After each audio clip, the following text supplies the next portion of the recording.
The silence that fell after Councilman Julian Thorne told me not to worry your pretty little head about it wasn't heavy with shame or discomfort. It was the profound, expectant silence that precedes the sound of a perfectly balanced ledger snapping shut. I looked at the slick, young politician who clearly mistook my silver hair for softness and my retirement for senility, and I knew I had him. He'd just told the city's former chief treasurer to sit down minutes before I was about to recite the entire 80-page budget line by line and expose his $2.4 million fraud. The man was about to learn that advanced municipal finance isn't a game for pretty boys. It's a discipline mastered over 40 years with a red pen. My retirement was a quiet one. I liked it that way. For 40 years, my world was numbers. I was the city's treasurer and budget director.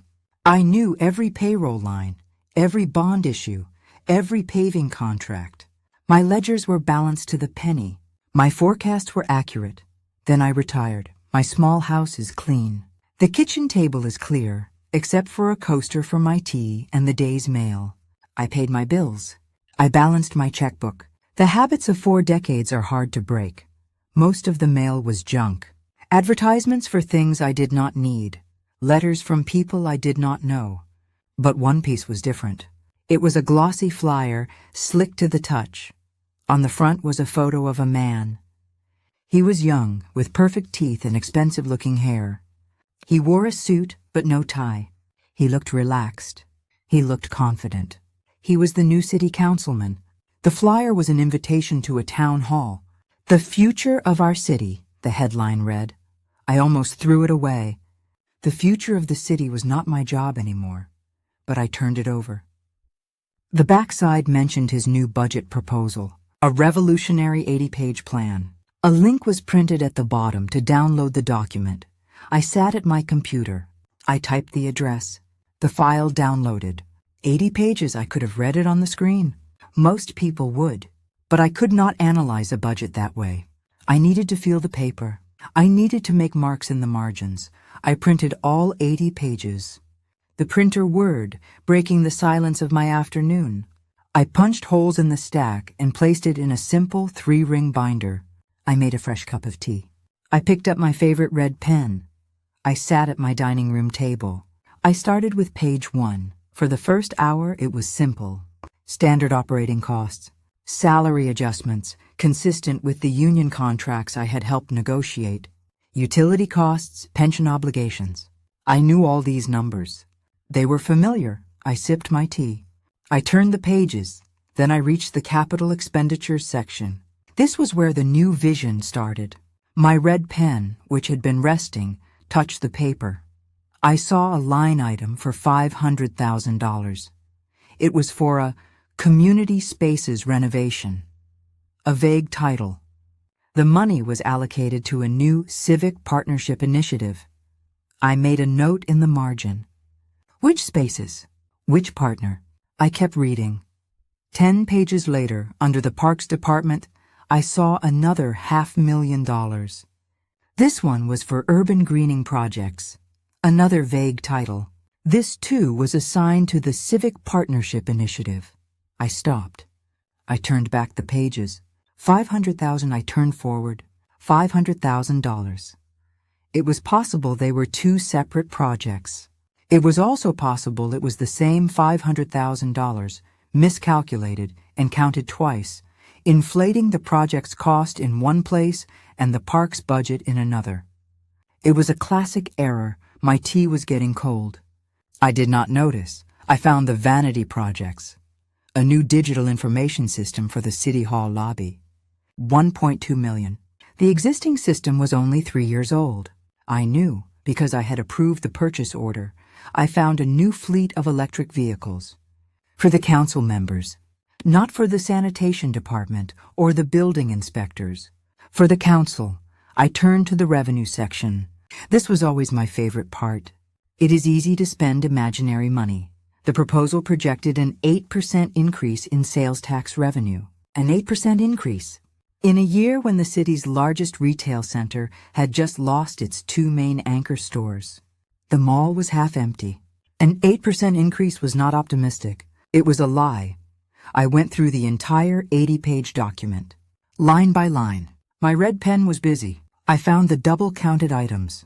I found the impossible revenue. I found the funding cuts to the senior services budget hidden in an appendix. When I was finished, the pages were covered in red ink. My hand was cramping. I closed the binder. I looked at the flyer again, at the slick, smiling face of the young politician.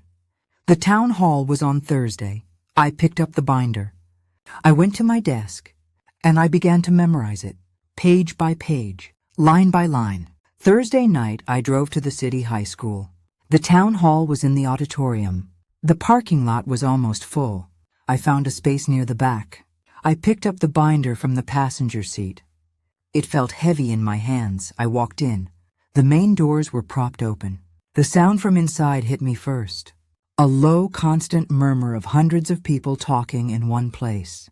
The air was warm and smelled like old carpet and stale coffee. They had set up a table with a metal coffee urn, but no one was using it. The auditorium was packed. Every seat seemed to be taken. I saw a few people I recognized from the finance department sitting near the front. They looked tense. I found a single seat on the aisle about halfway back. I sat down. I put the binder on my lap. The stage was set with a long table, a city flag, and a podium. A large screen hung above it. At precisely 7 p.m., the conversation stopped. The side door opened, and Councilman Julian Thorne walked onto the stage. He looked exactly like his flyer. His dark suit fit him perfectly. His hair was neat. He smiled at the crowd, and a polite wave of applause moved through the room. He did not go to the podium. He walked to the center of the stage, holding a small microphone in his hand. He looked comfortable. "Thank you. Thank you all for coming," he said. His voice was clear and even. It filled the room easily. For too long, our city has been stuck. We've been told no. We've been told we can't. We've been told to wait. He paced slowly. "I'm not interested in waiting. I'm interested in building. I'm interested in the future. Your future." He clicked a remote. The screen lit up with a clean, simple graphic. The future of our city. "Tonight," he continued, "we're not just talking about numbers. We're talking about a vision." He spent the next 20 minutes talking. He used words like synergy and optimization and dynamic growth. He showed slides with colorful charts. The charts had no numbers on them. They just had arrows. All the arrows pointed up. He never mentioned the 8% sales tax projection. He never mentioned the senior center cuts. He did, however, pick up his own copy of the budget. It was bound in a nice, glossy cover. He held it up for the room to see. "This 80-page proposal isn't just a budget," he said, patting it. "It's a vision. It's our vision. And I'm excited to hear what you think." He smiled, and the applause was louder this time. He set the document down and walked to the podium. "All right, the floor is open. Who has a question?" A hand in the front row shot up. A man I knew from the Public Works Department stood up. "Mr. Thorne, what's this vision going to do about the potholes on Maple Avenue?" "They're tearing my car apart," Thorne chuckled. It was a practiced, friendly sound. "I hear you. I drive on Maple too. And that's exactly what this Urban Redevelopment Fund is for. We're prioritizing infrastructure. You have my word. Next." A woman in the middle stood. "You're talking about all this new spending, but my hours at the main library branch were just cut. How is that moving forward?" Thorne nodded, his expression serious. "That's a painful short-term adjustment. We're moving toward a more digital-first approach, which will expand access for everyone, not just those who can get to the building. It's about efficiency. We have to be efficient." He handled 3 more questions like that. He was good. He was deflecting, charming, and promising all at the same time. He did not give a single direct answer. My hands were resting on the cover of my binder. I felt the sharp edges of the 3 rings through the vinyl. I had not planned to speak. I had just come to listen. To see, but I had heard that word. Efficient. I felt my hand go up. I did not raise it high. I just lifted my forearm. It did not shake. Thorne was scanning the crowd, looking for another easy question. His eyes moved over my section. They passed me. Then they snapped back. He saw me. He saw my gray hair. He saw my simple blue coat. He saw my hand patiently raised. His smile, the high-wattage smile, returned. He pointed. "Yes," he said, his voice full of practiced patience. "The D, ma'am, in the blue." I stood up. I walked the few steps to the aisle microphone they had set up. The microphone was cold metal beneath my fingertips. I adjusted it slightly downward. I did not look at Julian Thorne. I looked at the binder still sitting on my seat. I cleared my throat. The small sound felt loud in the auditorium. "Mr. Thorne," I began. My voice was exactly as I expected, steady, low, and completely without emotion. "Regarding your vision, I'm looking at the document." I waited for him to acknowledge the point. He did not. He just watched me, that condescending smile fixed in place.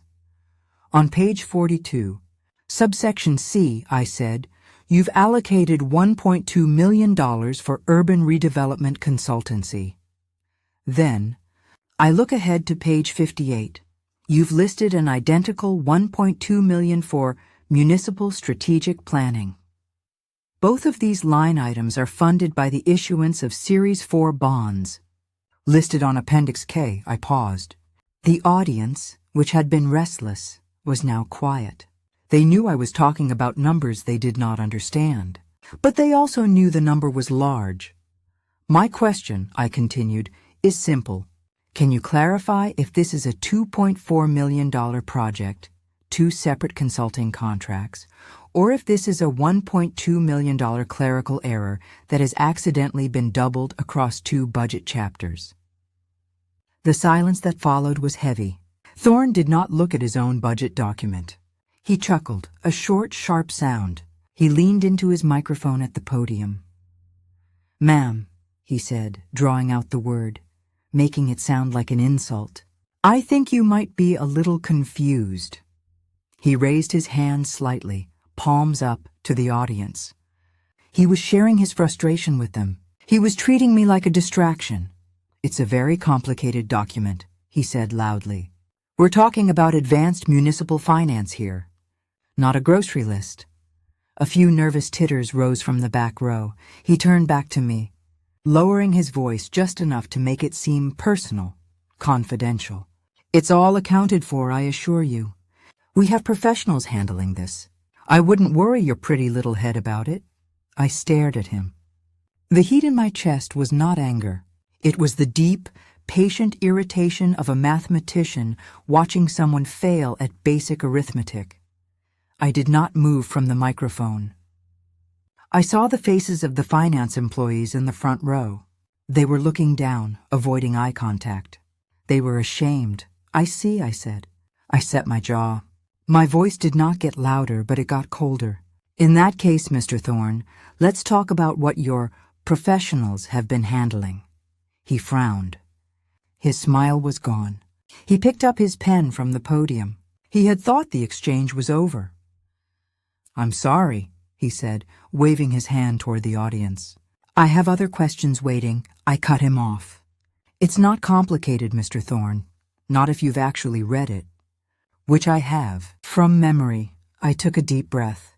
I did not need the binder now. I did not need my notes.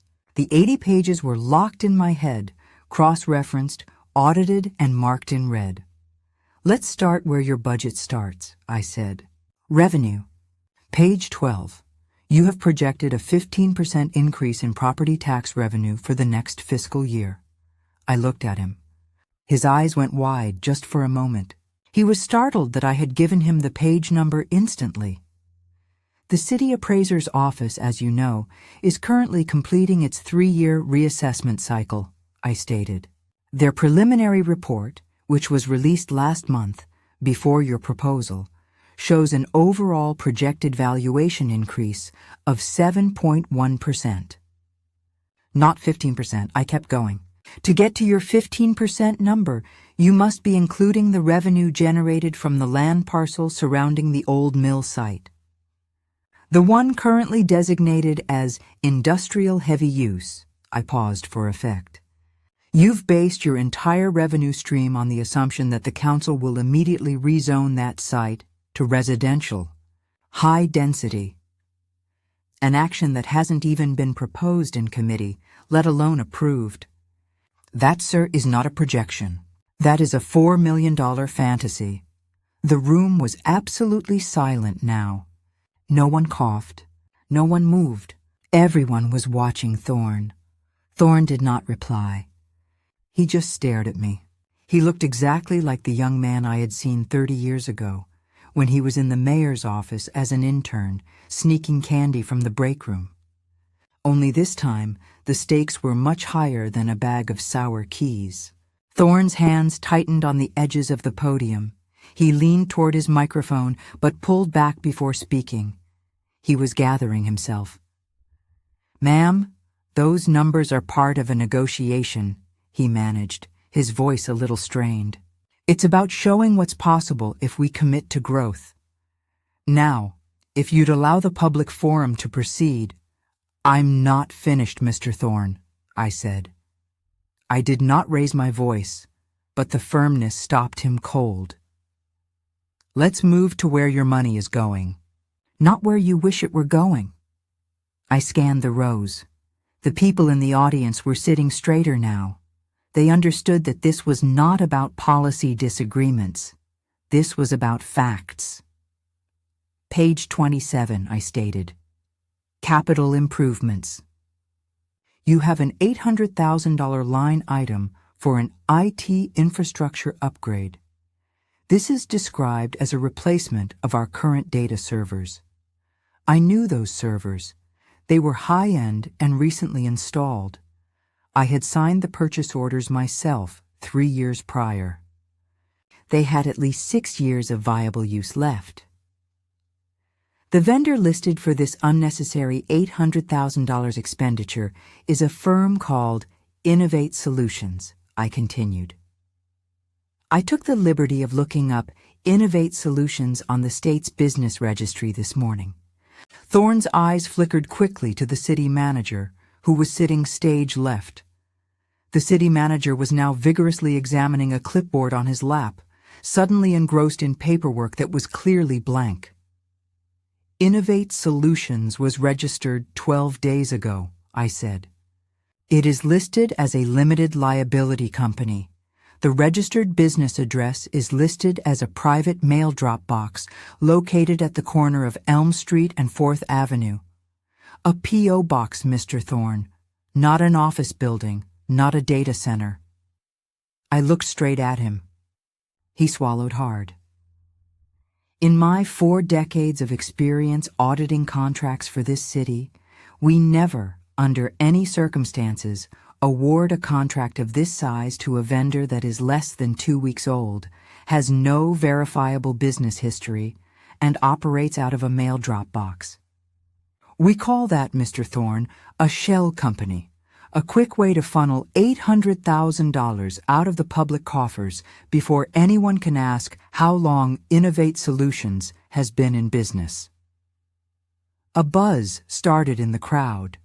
It was low, angry, and growing. People were whispering now, pointing at the stage. Thorne reached for the glass of water on the podium. He picked it up and held it. He did not drink. He just held the cold glass. "That is an outrageous accusation, ma'am," he stammered. His composure was breaking. The perfect politician mask was cracking. "We vet our vendors. We use the most competitive bidding process. This is simply a new, agile firm that is going to modernize our systems." "They are modernizing your bank account, mister." "Thorne, not our systems," I countered immediately. "But let's talk about another project, one that seems closer to your heart, if not the city's needs." I took a breath. I moved the weight of the binder, still sitting on my chair, from my mind to my tongue. Page 31, I stated. Parks and Recreation, a substantial department, and a substantial cut. You've zeroed out the operating funds for all 5 inner-city community centers, the centers that provide after-school programs and senior resources. That is a $3 million cut to essential services. The angry murmuring in the crowd intensified. People living near those centers were now shouting things I couldn't quite make out. But don't worry, folks, I said, turning slightly to the audience, addressing them directly. The money didn't disappear. It was just reallocated. You have in the same budget section an allocation of $2.5 million for equestrian trail maintenance. I paused, letting the absurdity of the phrase hang in the air. This maintenance is exclusively designated for the North Hills District, I finished.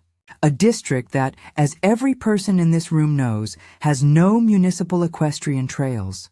It is a dense residential subdivision. If that $2.5 million isn't for a shell company, it's for something equally dishonest. Thorne set his glass down hard enough that water splashed onto the podium. His face was a pale, sickening shade of gray. He was trapped. He was exposed. And I still had one more item to share. The auditorium was no longer murmuring. It was loud.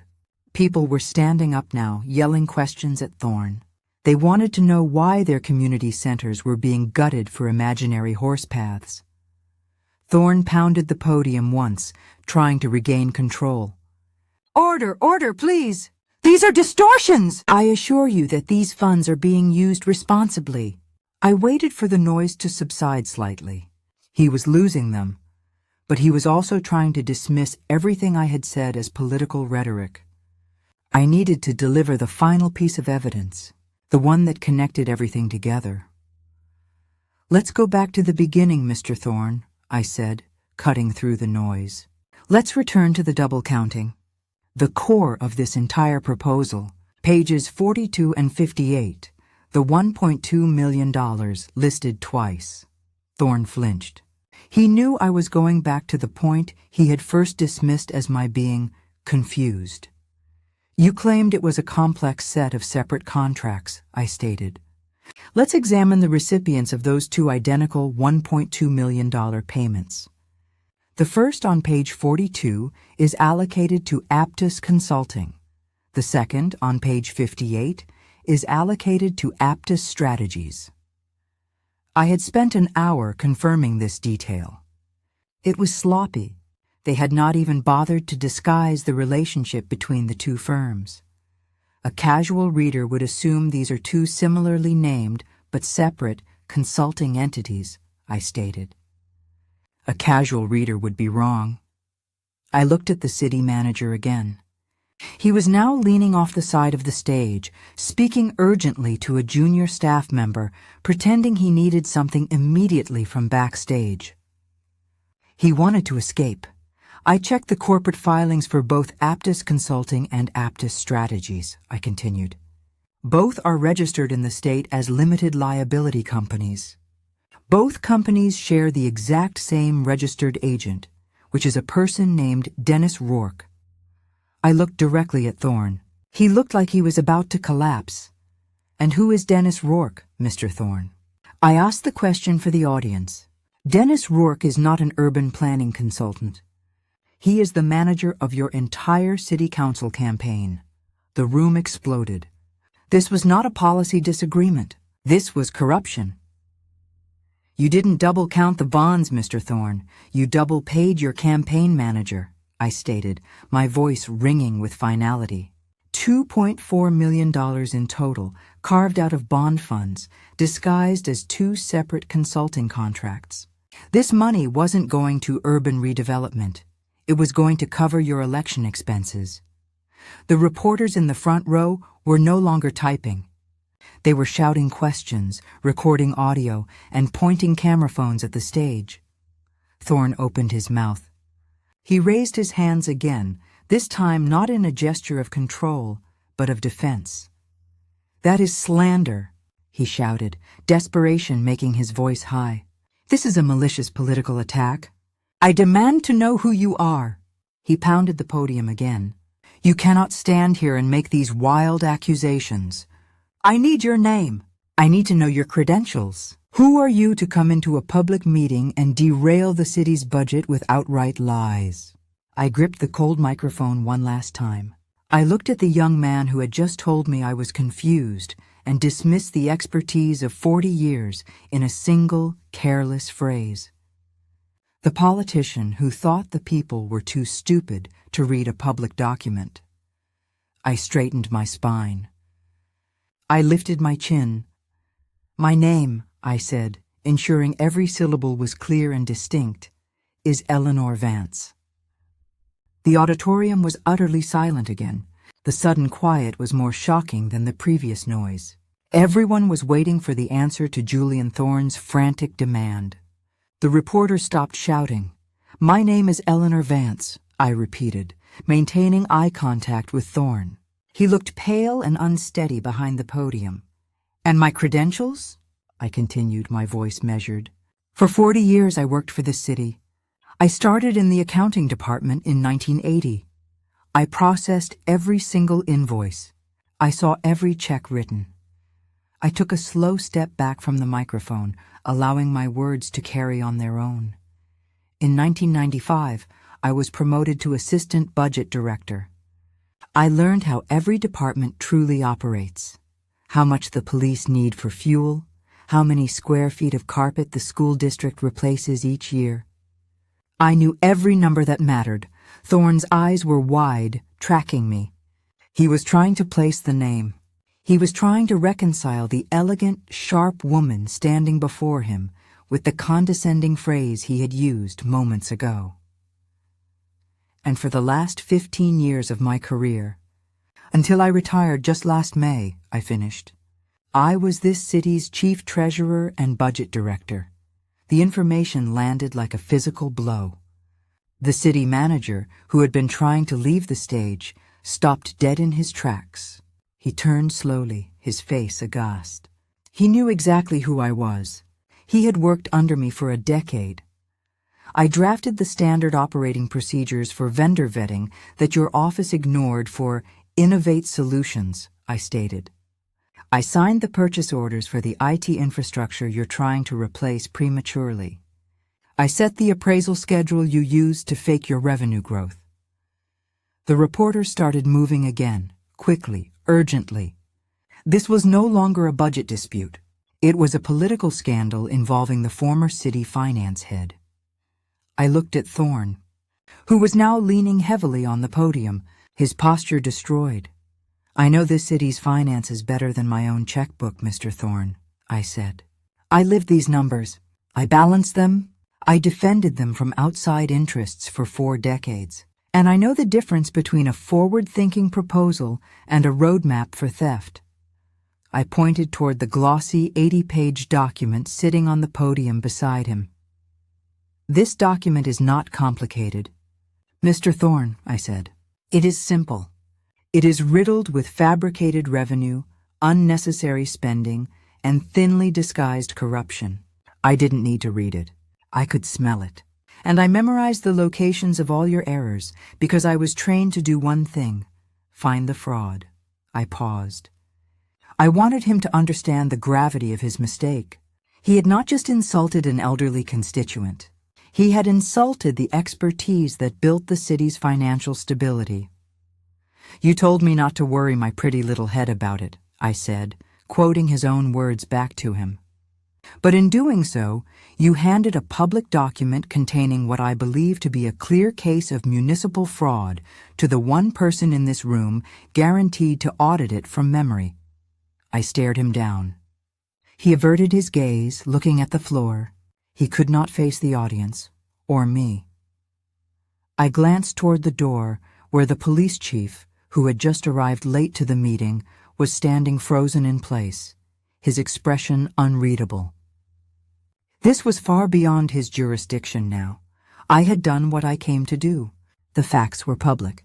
The paper trail had been exposed. The politician was publicly humiliated and legally vulnerable. I took one final, deliberate step back from the microphone, which was now silent.